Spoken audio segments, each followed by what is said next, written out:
મિત્રો, મારું નામ છે મકવાણા નુરી. તો આપણે સ્ટડી કરશું ઇંગ્લિશ લિટરેચરની. ઇંગ્લિશ લિટરેચરની નહીં, પરંતુ માઇનર સબ્જેક્ટ છે તેમાં શરૂઆતમાં આપણે હિસ્ટ્રી લિટરેચર લઈએ તો બહુ સારું રહેશે. તો આપણે શરૂઆતમાં હિસ્ટ્રી લિટરેચર આપણે ભણીશું.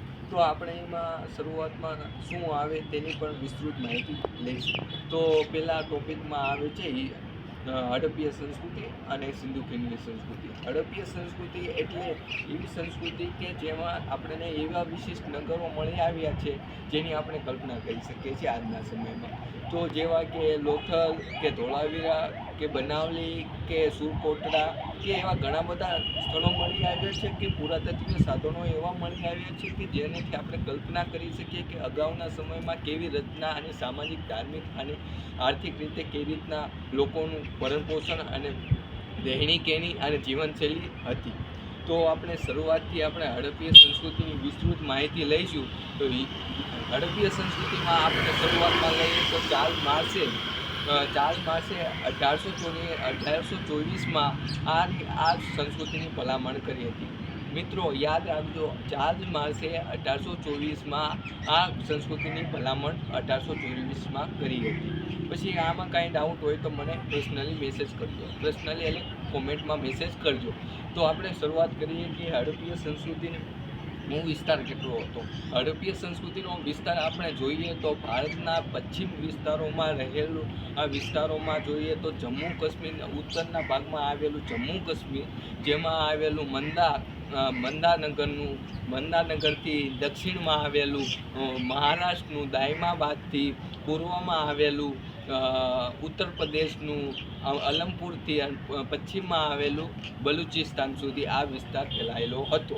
અને લગભગ તે 2,99,000 ચોરસ કિલોમીટર સુધી આ વિસ્તાર ફેલાયેલો જોવા મળે છે.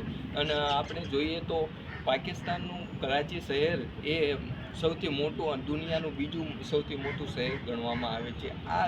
આ સંસ્કૃતિ અહીંયા એટલા વિસ્તારમાં વિકસિત હતી અને પ્રચલિત પણ હતી. આ સંસ્કૃતિ અત્યારના સમયમાં બહુ જ પ્રચલિત છે અને બહુ જ આપણને રોમાંચક લાગે છે કે આવું પહેલાં હતું. તો આપણે શરૂઆતથી આપણે જોઈએ તો તેની નગર રચના, રસ્તાઓ, ગટરની રચના, મકાનો કેવા હતા, સ્નાનગૃહો કેવા હતા અને અન્ય માહિતીઓ આપણે પણ અત્યારે જાણીશું.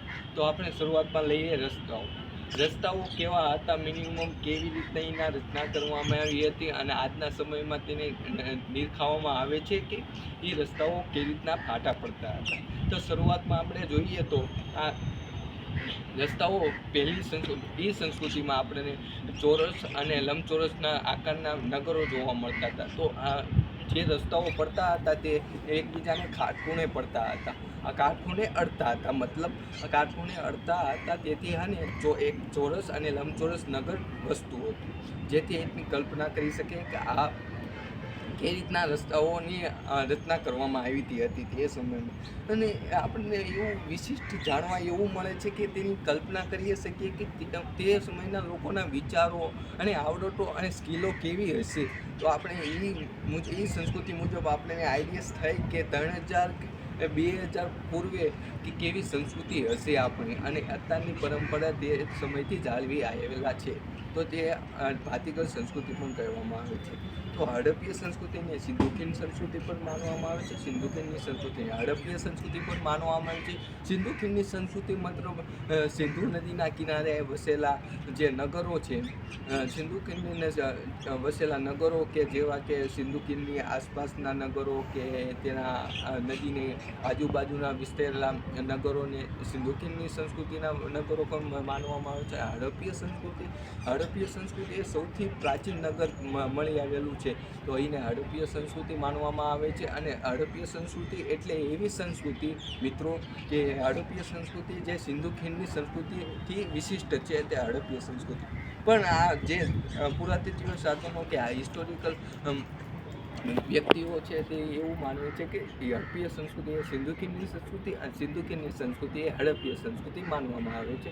તો હવે આપણે જોઈએ તો રસ્તાઓને તો આપણે જોયું કે કાટખૂણે એકબીજાને કેવી રીતના અડે છે અને નગરની રચના ચોરસ અને લંબચોરસ બનાવે છે અને એકદમ એવી વિશિષ્ટ અને એસ્થેટિક રચનાઓ ઘડાય છે. તો આપણે જોઈએ તો તે પછી રસ્તાઓ કેટલા ફૂટના અને કેટલી લંબાઈના હતા. જો એ રસ્તાઓ કાટખૂણે પહેલાં પહોળા 6.6 ઇંચના પહોળા હતા અને આસપાસ લગભગ એની આસપાસ રહેલા ભૂંગળા મૂકવામાં આવતા હતા આસપાસ તેની આજુબાજુ કે કેવા કે કચરાના ઢગલા જેવા ભૂંગળા મૂકવામાં આવતા, કારણ કે નગરોમાં કચરો ફેલાય નહીં. એટલે નાના નાના આપણે અત્યારે જોઈએ તો ઘણા બધા નગરોમાં, આપણા અમદાવાદ શહેરમાં કે ગમે એ શહેરમાં આપણે જોઈએ તો કચરા પેટીઓ મૂકવામાં આવે છે. ત્યાં ખાડા ખોદીને એક ઢાંકણું મૂકવામાં આવતું હતું રસ્તાની બાજુમાં. તો ઠેર ઠેર 25 ફૂટ સુધી એક ઢાંકણું મૂકવામાં આવતું હતું મિનિમમ. તો આ રસ્તાઓની સુવિધા હતી નગરોની. હવે આપણે જોઈએ તો નગરો એટલે એવું સ્થાન મિત્રો, નગરો એટલે એવું સ્થાન કે આ વાણિજ્ય અને વ્યાપારનું મુખ્ય સ્થાન હોય. નગરો એટલે એવું સ્થાન કે વાણિજ્ય અને વ્યાપારનું મુખ્ય સ્થાન, જ્યાં આપલે અને વિનિમય પદ્ધતિ હોય છે, ત્યાં આ નગરોને કહેવામાં આવતું હતું, જ્યાં લોકો વસતા હતા.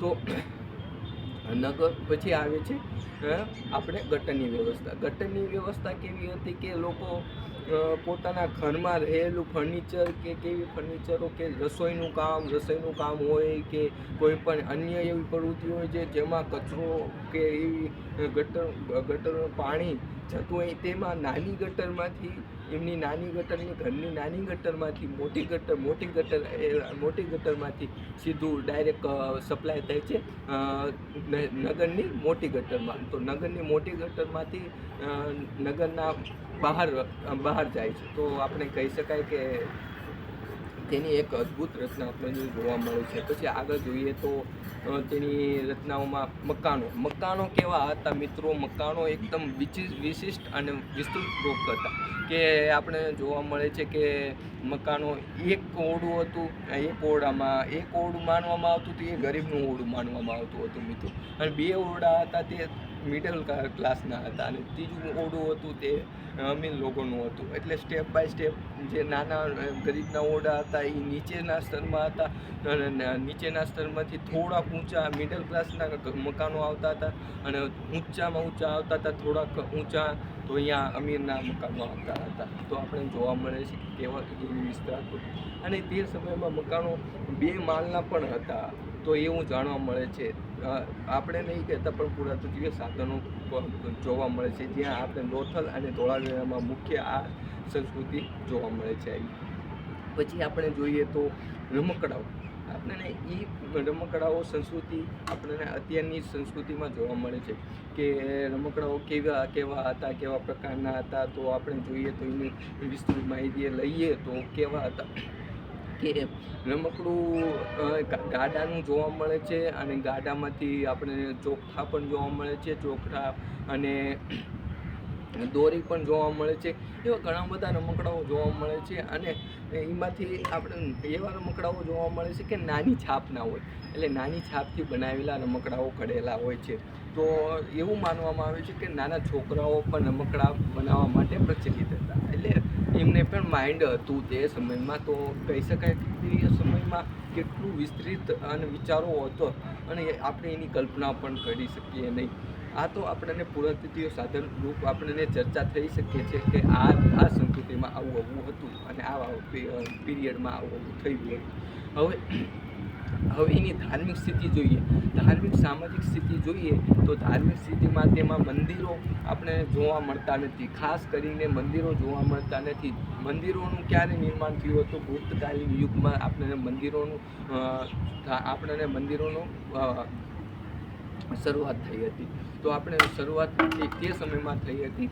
પછી આપણે જોઈએ તો ધાર્મિક સ્થિતિમાં જોઈએ તો કે કોઈ મૃત્યુ પામે તે સમયમાં, તો મૃત્યુ પામે તો કોઈ દાટે અને કોઈ બાળે, તો કોઈ એમના ખુલ્લે આમ મેદાનમાં મૂકી દે. તો આ સ્થિતિ પ્રચલિત હતી એ સમયમાં. તો 3 વસ્તુ હતી. જો પહેલાં બાળી નાખે એ તો કમ્પ્લેટ બળી જ જાય, અને જ્યારે દાટવામાં આવે ત્યારે દાટી જાય એટલે એનું કોઈ અસ્તિત્વ નથી. પણ એ દાટવાની એક એવી પદ્ધતિ હતી મિત્રો કે એ સમયમાં કે પહેલાં તો ખાડો સીધો ગાળવામાં આવતો અને સીધું મૃતદેહને પૂરવામાં ન આવતું હતું મિત્રો. સીધું મૃતદેહને પૂરવામાં ના આવતું, પહેલાં ખાડો ગાળવામાં આવતો હતો અને પછી અંદરથી નીચેની બાજુમાં ખાડો ગાળવામાં આવતો હતો મિત્રો. તો પછી એ રીતના પહેલાં મૃતદેહને નાખતા હતા, પછી અંદર તેની બાજુમાં નાખતા હતા, તેથી મૃતદેહ ઉપર સીધી માટી ના પડે. તો મિત્રો આવી આ અદ્ભુત ઘટના જોવા મળે છે. અને તે સમયમાં મૃતદેહ એવા મૂકવામાં આવતા મેદાનોમાં કે જે પક્ષીઓ હોય તેનું માંસ ખાઈ જાય. માંસ ખાતા જ તે હાડકાં બચે, તો તે લોકોના સમયમાં કેવું હતું કે તે હાડકાઓ એકઠા કરીને માટકામાં પૂરવામાં આવતા હતા. માટકું અને સાચવતા હતા, લાંબા સમય સુધી સાચવતા હતા. તેના થોડાક અવશેષો આપણને અત્યારના સમયમાં જોવા મળે છે. તો આ એમની ધાર્મિક સ્થિતિઓ હતી. અને એવા ઘરેણાઓ પણ આપણને જોવા મળે છે. તો વિસ્તારપૂર્વક આ સમયમાં એના આપણને સન્માન કરવામાં આવે છે. હવે આપણે જોઈએ તો એની સામાજિક સ્થિતિ, કે સામાજિક સ્થિતિમાં આપણે જોઈએ તો સામાજિક સ્થિતિમાં કે શક્તિ પૂજા થતી હતી. શક્તિ પૂજા એટલે મતલબ શક્તિ પૂજા, શિવ પૂજા અને પશુપતિ પૂજા, આ 3 પૂજાઓ મુખ્ય થતી હતી મિત્રો. તો આપણને તેના અવશેષો મળ્યા છે, તેથી આપણે એને કલ્પના કરી શકીએ કે આ ભગવાન, આ લોકો આ પૂજતા હશે. મતલબ ઉલ્લેખ છે કે આ લોકો આ ભગવાનને પૂજતા હશે અને પૂજા કરતા હશે. અને એવી આકૃતિઓ પણ મળી છે. તો આપણે જોઈએ તો ઋષભદેવની આકૃતિઓ મળી છે, શિવની પણ આકૃતિઓ મળી છે. તો શિવ પૂજામાં કેવી આકૃતિઓ મળી છે કે એક મુંગટ હોય, મુંગટમાં બે શિંગડાઓ નીકળેલા હોય, અને એવી મૂર્તિઓ, અને હારમાળામાં ઘરેણાઓ પહેર્યા છે ભૂંગળા જેવા. તો ઘણું બધું એવું વિસ્તૃત આમ પહેર્યું છે ઘરેણાં અને સજાવટ છે. તો આપણે કહી શકીએ કે એ એમના ભગવાન છે. શક્તિ પૂજા એવી હતી કે શક્તિ એક એવી મૂર્તિ મળી આવી છે કે તેની પૂજા કરતા હશે એ લોકો. તો તે સ્ત્રી કેવી હતી, કે શક્તિ કેવી હતી કે તે મૂર્તિ એકદમ દબાયેલી હતી. મતલબ આપણે પુરાતત્વ સાધનો મુજબ એના લગ્ન નહોતા થયા એવું માનવામાં આવે છે. કારણ કે તે બીજા સ્ત્રી કરતાં એ સ્ત્રીનું જે શારીરિક બંધારણ છે ને, તે ઘડવામાં હરખું રીતે ઘડવામાં નહોતું આવ્યું. એટલે મતલબ પાતળું ઘડવામાં આવ્યું હતું બીજી સ્ત્રી કરતાં. કારણ કે પછી આપણે એનું અનુમાન કરી શકીએ કે એના લગ્ન થયા હતા, એની પહેલાં એને પૂજવામાં આવતી હશે. તો આ બધી માન્યતાઓ અને તેની સાથે રહેલી પરંપરાઓ અને તેની સાથે પૂજા પણ જોવા મળતી હતી. તો પછી આપણે જોઈએ તો શક્તિ પૂજામાં ઘણી બધી બલિદાનો, જીવજંતુઓનો બલિદાન આપતા, માણસોના પણ બલિદાન આપતા. શું લેવા આપતા?